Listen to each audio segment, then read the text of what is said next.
Welcome back. Skip is trying to reach Jane. She's probably trying to find a place to park.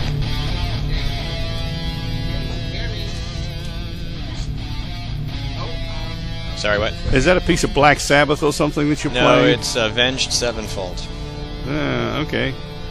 I just wondered with the eerie tolling of the bell, I wondered if you were trying to carry on the Black Mass theme a little. It's called Shepherd of Fire. Oh, cool. Well, I think the Shepherd brought out some real fire down there in Cambridge and scared the Satanists off. Oh, okay. She is here. So Representative Jane Cormier will be here shortly to she's going to be joining us to talk about political speech and the restriction of that which doesn't benefit the incumbents. Well, SB 120 did pass. We've been talking about it a lot. If you go to GrokTALK.com, you'll find a ton of stuff about it. But there's another bill, SB 319, which would create a buffer zone in front of just abortion clinics. They don't specifically say the word abortion clinics. They say women's health care clinics or something of that nature. But that's what it is. And it's so that protesters can't basically exercise their right of assembly and free speech within proximity, 25 feet, because they say it intimidates. Well, once you have that, you're going to have it in front of political meetings, school board meetings, senators' offices, and everywhere else. I'm sure the school board in Guilford would like to have a 25-foot buffer zone, or maybe longer, in case anybody happens upon their next meeting to say protest outside. Yeah, I love that rant by Ann Barnhard that Tom posted about the folks in Guilford. I said that's basically a full Niemöller. If you don't stand up when they come for somebody else, who's standing up when they come for you? Was basically the message there. And did you see how Balincesto, Hunter Dan, our faithful lefty who says he's not a lefty, got a little over-exercised over that one? I didn't see his over-exercise, but I can picture it. Yeah. He's a bit of a... Well, he's a teacher. He defends school unions. Whenever you say anything about pedophiles in the school system, of which there are many, he gets all defensive. If you even talking about the school lunches, he defends school lunches. So, which are indefensible these days, thanks to Michelle Obama's influence. And I think hopefully a lot of children and teenagers have learned that when the federal government reaches its stinky fingers into every corner of the nation, regardless of where you are and what food you have and what you like to eat and what your customs are and what your culture is and what your budgets are and blah blah blah, and you're bonking on your head and I can hear that.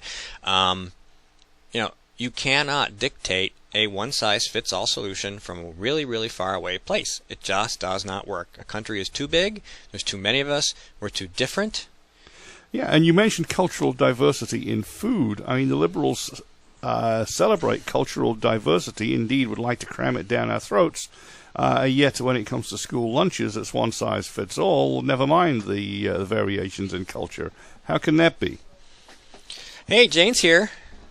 Yay! Grab a chair. Any chair you want.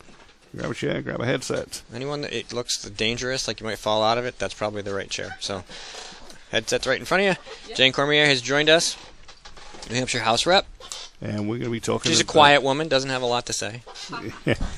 and we're going to be talking about SB 120 and other infringements on our political right to free speech. Haven't had you in for a while. How you doing? I'm doing good. How you doing? Good. Good to be here. Glad to have Gentlemen. you. Yeah, so you were down with CVS where they have medicinals for the body. We are medicinals for the mind. There you go. Yeah, for the spirit maybe, huh? We do try. Yes. We had a little bit of that last segment with Pete and the procession through Cambridge. Uh-huh. The Black Sabbath. We'll fill you in later. You can just listen to the segment. We don't have to do anything. That's it. Let's talk about SB 120 and SB 319. Yeah, yippee. All right. That pretty much sums it up. Thanks for coming in, Jane. I have to say I wrote my article, actually, this coming week is going to be on these two bills. And I just, from every way you look at this legislation, it fails to meet any litmus test, any way you look at it. I mean, ideologically. Constitutionally. I mean, the two things that really kill me, the Constitution, that goes without saying. But the argument that we've tried to make, and that I made on in front of the Senate, when it came up at the Senate, 319. And 319 is the buffer bill. Buffer bill, yeah.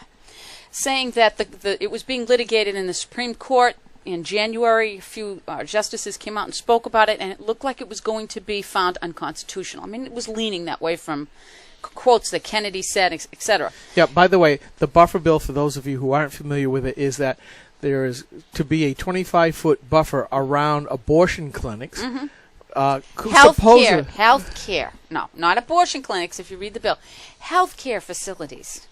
Yes. Right. Just want to point that out. No, you can't protest Obamacare either. No. Yeah. Great. Okay. Well, Awesome. I'm sorry. So please proceed. So basically, those that are trying to plead with these people, don't kill your babies. There are other solutions. Yeah. The left has just about had it, and they're just trying to silence the protest. And they are, and they're doing a good job about it. I mean, on the floor, of course, the regular arguments that all of these violent, harassing episodes that happen in New Hampshire, and yet we can't find anything from area chief of police, that have documented. Not on WMUR. It's not in the Concord No, Monitor. 'cause You it's won't not find it in happening. the Portsmouth Herald. It's not. So what you're basically saying is that these horrible things are happening. Yes. The people on the right wing are harassing these Right. poor women, and it isn't anywhere in the lefty media. No. Hmm. Yeah, it's nowhere out there, Suspicious. right? Lies. But I'll call it lies. It's misinformation, to be sure, and that's the one thing, that just gets under my skin. But to continue with what I was trying to get to for my point, 120 and 319 have been in front of courts and have been found to be unconstitutional. Massachusetts now is awaiting the word any day, to find out whether or not it's unconstitutional to do this buffer zone around a specific protected class or group of people in a public area, right? So when I go in front of the Senate, I put the argument forth, why do we have to do it now? Why can't we wait? It's not going to be a long time. It's coming right up for the decision, and then we'll know, right? Because if it's unconstitutional, why are we going to stick the taxpayer with the litigation bill that's going to come down the pike because legislators demand that this unconstitutional bill, possibly unconstitutional bill, be law now? Well, this is the What is common sense about that? And there's not a lick of common sense. The problem I have is that we've gotten to the point where people say, I can't decide whether it's constitutional or not. We have to put it into the courts. And I think that's a really bad thought pattern, because it really is a case of, I demand that my legislators consider not just the letter but the spirit of the Constitution when they write their legislation and say, if I'm writing the law, I ought to be paying attention to our foundational law. You think? Yeah, I do, and I complain when they don't. And I look I look at these rogue Republicans. At this point, the cast has changed, but it's Senator Jeb Bradley and Sharon Carson, who have basically said, we're going to shut you up. So much for that shall not infringe deal. Mm-hmm. Well, you know what is very interesting about what you're saying is when Joe Kenney was getting sworn in for executive council last month, I guess. Time just is whipping by so fast I forget where I am. But I was in the elevator with another rep, and this gentleman that evidently goes to the executive council meetings, I'd met him outside the elevator, and There's a guy who's got nothing to do. Well, you know what? Thank God for him, because he records those meetings and has in film what's said about them, and he's a strict constitutionalist. And so outside the elevator, he was talking to me about the fact that people have to know what's being said. And I said, God bless you. I mean, you are 100% correct. And, he had a card and it talked about the Constitution, etc. I get into the elevator. We have someone else in there. And Rep. Almy, who's on Ways and Means, real progressive, I think. Yes. Comes into the elevator. And she hears us talking. And he was talking about something being unconstitutional. And I frankly don't remember what exactly we were talking about. I was agreeing with him. And Rep. Almy actually said, I almost fell on the floor. Well, you don't get to decide what's constitutional. She points to the gentleman. She says, and I don't get to decide what's constitutional.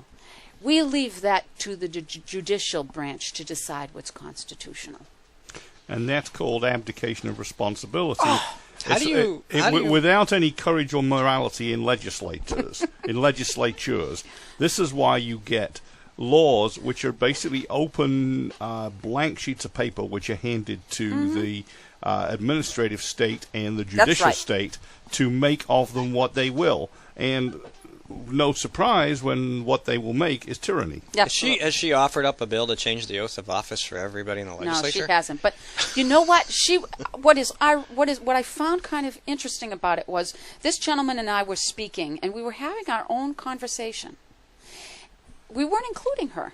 It wasn't like we were asking or having her in there. And I know where she stands. I see what she says up at the well. I mean, we could not be more opposed in our views of government, possibly. So when she chimed in, it was not just a passing comment. I mean, she was kind of fired up. It was a rebuke. It was a strong rebuke. And I thought to myself, how could you possibly be a sitting representative and what you say, abdicate, that's a wonderful word, but in my mind at the time I was thinking, so are you you're totally not going to be thinking of any legislation under the guise of constitutionality because you can give that away to another powerhouse of government, another structure of government to decide for you? Well, I think what she's really saying is, in a lot of cases we can get away with anything, and we'll see if the judges throw it out. Because there's basically two modes of legislation here. One of them is, let's see what we can get away with, and see if the judicial branch lets it stand for long enough that it becomes stare decisis, or let us simply create this open, feel-good legislation that really doesn't actually codify anything and let the administrative state fill it in. Yeah, I have a page that I call The Progressive View of the Proper Role of Government, and sometimes we have Republicans in there as well. New Hampshire State Rep. Deborah DeSimone, Republican. The Constitution is a guideline. Yeah, okay. Terrible. New Hampshire State Sandra Keynes was a Republican, now a Democrat. I don't try to justify anything by the Constitution. It's not my job, and I don't want to do it. Oh my God! I mean, where are these people thinking this? I don't understand this at all. How they can actually go and serve government and think that their founding documents have no say. Well, that's because their whole idea of what government is to be, going back to Woodrow Wilson, which I mentioned earlier in the show, was the first president that was actually vindictive against the U.S. Constitution. They don't see it as a binding document the way that we do. So when I hear you saying that Representative Almy says, well, you don't get to decide what is constitutional, and I don't get to decide what is constitutional. The judiciary decides what is constitutional. It fits in with the the progressive mode of government is what we say it is. It has no boundaries. What we make it. And it really goes back to the first phrase that I ever got is the proper role of government is to legislate behavior. Yeah. Which is totally unconstitutional. Absolutely. But that's what they do. That's what they see. That's what progressive believe. Yeah. Absolutely. Else, how do we get to that progressive utopia that they keep saying that we're making progress to? It's like the devout followers of a religion that then say that the Bible is just a guide and I can go and do whatever I want, right up until the time when they get smitten with a thunderbolt and go directly to hell without passing go.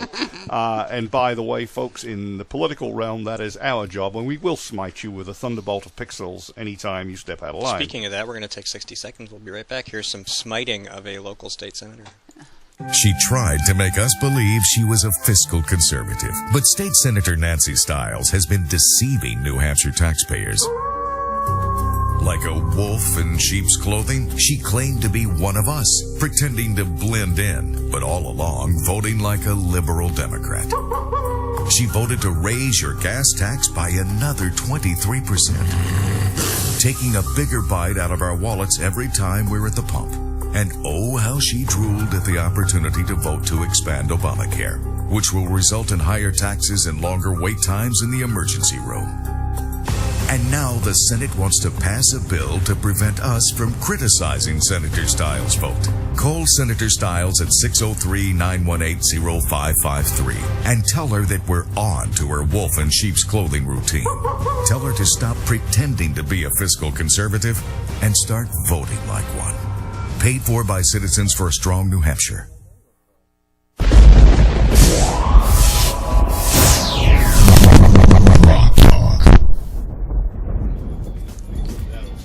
Okay. A little smiting of Senator Stiles.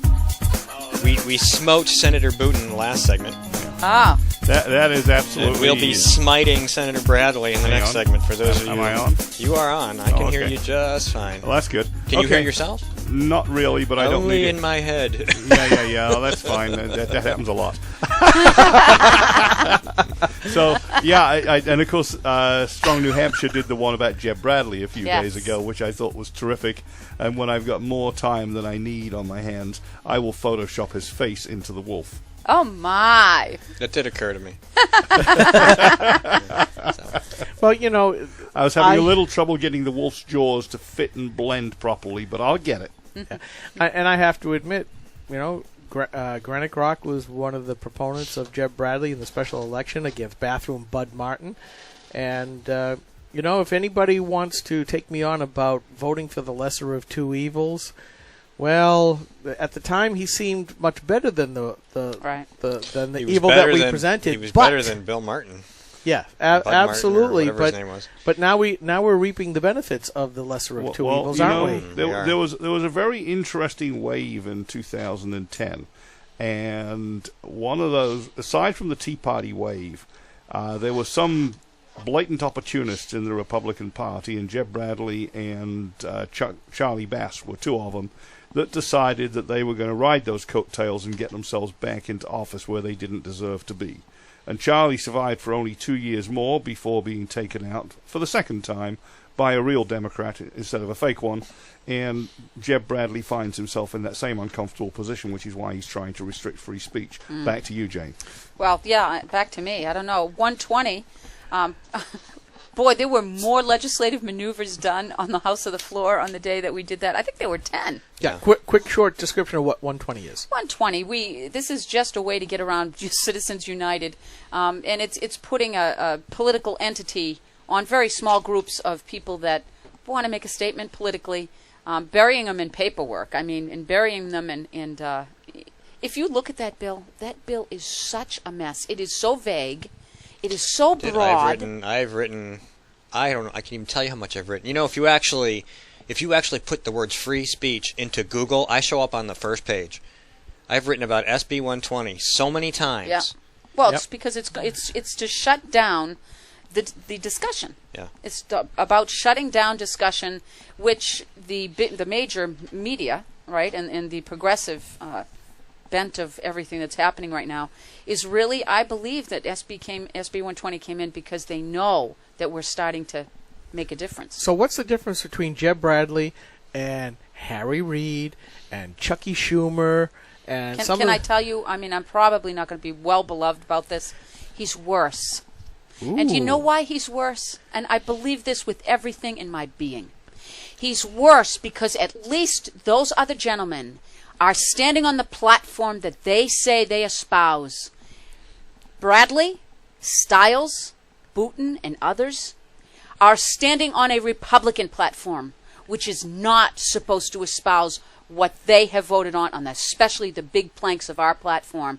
And to me, there is no difference. That is the worst thing you can do. You have now brought down the entire party of what it's supposed to stand for, and you have ruined the brand. So to me, it's worse than being the other guys. No, that's true. Boy, and That's I'm the one absolutely that true. gets nailed when I say stuff like that. It's And that's true nationally. And you know, the grassroots doesn't turn out because it feels that the faces that the party puts up to run in these elections don't represent them. right. And you know, They're in for it, Mike, because you know what? This discussion happened now last year the last session when I was going around to my 3 communities of Alton, Barnstable, and Gilmanton and knocking on doors. I was also taking literature for Romney. He wasn't my first choice, but I was in the mode, okay, it's better than Obama because I know what Obama's doing. So I went door to door with that, okay? And I heard a lot of people saying what you were saying, Mike, that, you know, he's not my first choice, but I guess I'll vote, hold the nose thing. That is not, and I can't understand where the New Hampshire GOP, or even nationally where the GOP is, because they're under the misguided notion that we in this session coming up are in the same place that we were last year, and they are so not in the grassroots. They don't know. The people that held their nose last session are not going to hold their nose again because they got bit.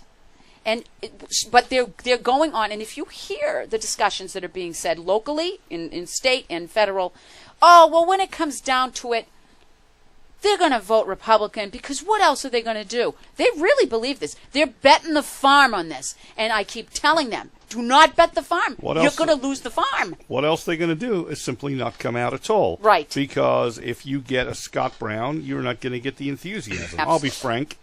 Ginter, if he's the nominee, he's not going to get the enthusiasm. And by the way, he's a nasty man. Yeah. He's getting angry with former supporters who are not jumping on board instantly. He's arrogant. There can be nothing. He's an arrogant man. I'm sorry. And you would think that the NHGOP, now that you brought Frank up, because he was a whipping boy of mine on Granite Rock, but not so much that I dislike him personally. He is a nice guy, and he's friendly and all that stuff.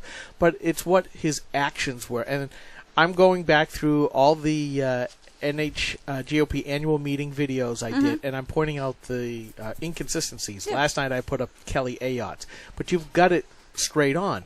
I've been telling the senior NHGOP folks, you're not consistent. Consistency breeds trust, breeds votes. Right. And if you guys don't understand that, you're going to lose.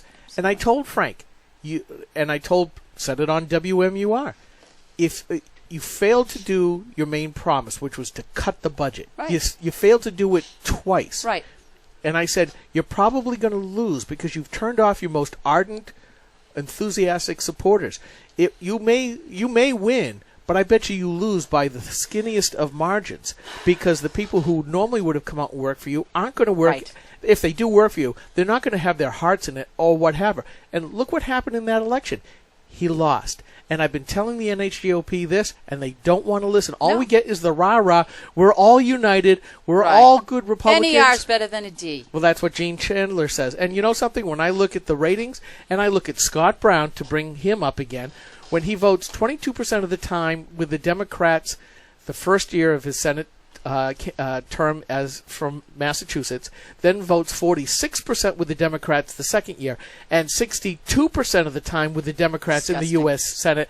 How do you call yourself a Republican? You know how they're getting away with it, by the way? Oh, they're getting away with this because they call it reaching across the aisle. And you know what? Reaching across the aisle is not supposed to be capitulating everything that you're supposed to espouse. But that's what reaching across the aisle has now turned into. Reaching across the aisle properly done is persuasion. Right. It is persuading the other side to move a little bit your way to get something that really is good for the country. That's not what's happening. No. Anytime it's reaching across the aisle, you reach out the hand and they grab it and haul you in, and they end up with a pile of bodies on their side of the aisle. You can just ask, when did the Democrats reach across and They come don't. over? They don't. It doesn't mean anything except the Republican gave up. Right. That's exactly what it means in today's world. You know what I have to say about Ginta? And he probably is a nice guy. I don't really know him personally. But you know what really bothers me about the whole thing? Why can't anybody be honest?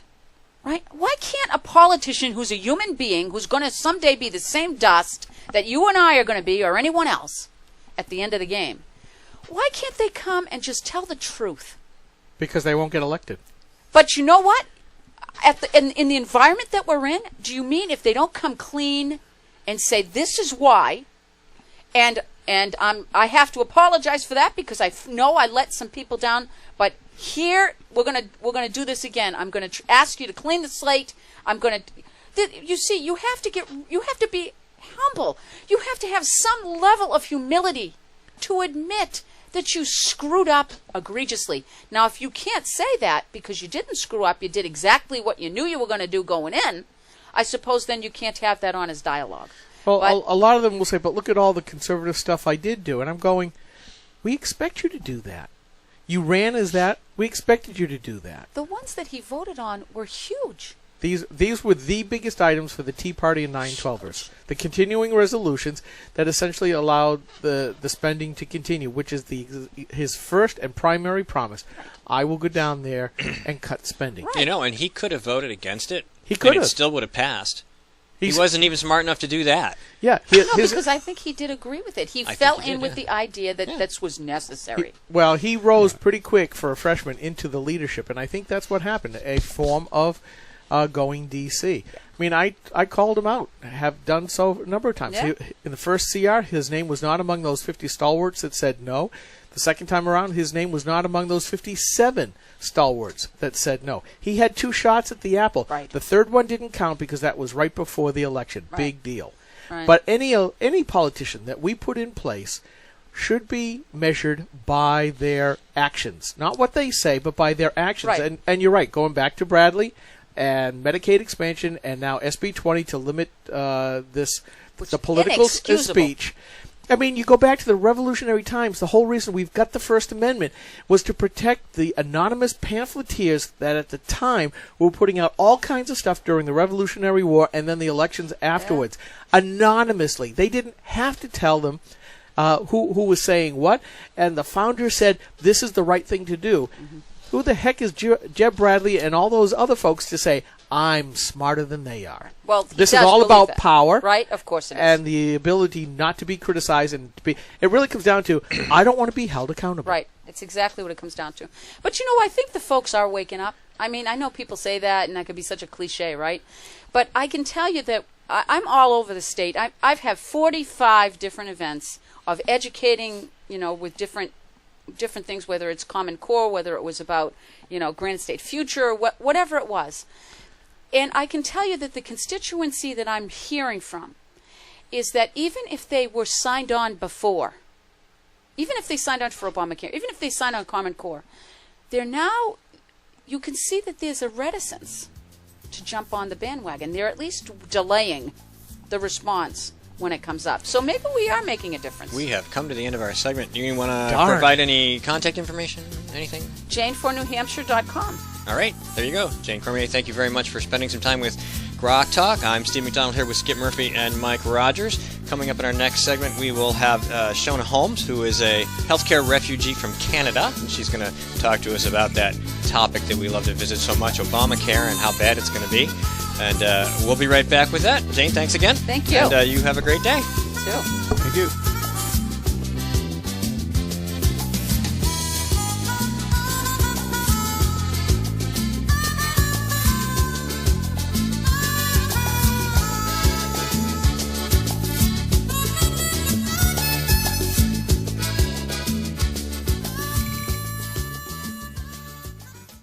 New Hampshire is famous for scenic drives, but they're tough to enjoy when you're on your way to the doctor. Because Obamacare limits your choices, some will have to drive more than an hour to see a doctor. What's health insurance worth if care isn't there when you need it? Jean Shaheen voted for Obamacare, putting your doctors and hospitals further out of reach. Tell Senator Shaheen Obamacare is not working for New Hampshire. Hi, this is Rich Gerard, host of Gerard at Large in the Morning, the Manchester area's only locally owned, locally operated, focused, and interested, riveting radio show, heard live every Monday through Friday from 6 to 9 on 90.7 FM WLMW, New Hampshire Family Radio, and available 24/7 live or archived at GerardAtLarge.com. Be sure to tune in. Senator Jean Shaheen said, if you like your current health plan, you can keep it. That's not true, Senator. 22,000 New Hampshire citizens have been kicked off their insurance plans. Hospitals in Rochester, Concord, and Portsmouth, they aren't allowed to provide care under the exchange. Senator, you were wrong in your comments. You should apologize for your misleading remarks. I'm calling Senator Shaheen at 750-3004 and telling her I want my doctor back. You should too. Paid for by SaberPac.org, not authorized by any candidate or candidate committee.